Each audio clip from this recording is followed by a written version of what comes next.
ଉପର ମୁଣ୍ଡରେ ବନ୍ୟା ଛାଡ଼ିଛି, ତଳ ମୁଣ୍ଡରେ ବନ୍ୟା ବଢ଼ିଛି।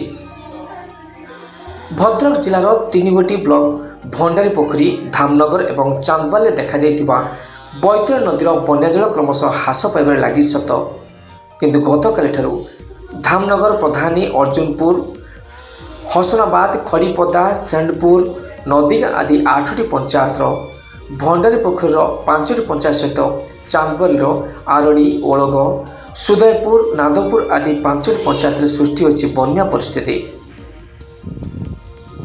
ଏବେ ସେଥିରେ ସାମାନ୍ୟ ସୁଧାର ଆସିଛି, ହେଲେ ଏବେ ବି ବହୁ ଅଞ୍ଚଳ ଜଳମଗ୍ନ ହୋଇ ରହିଛି।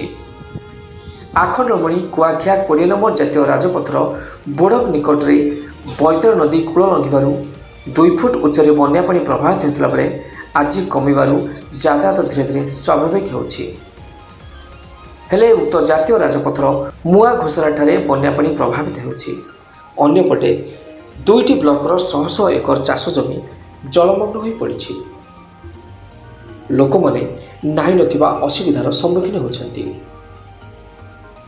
ଭଦ୍ରକରୁ ହେମନ୍ତ Mahalik report, OTN TV।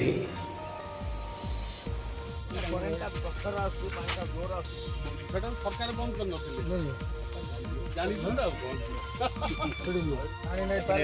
Load जाना आपको लोड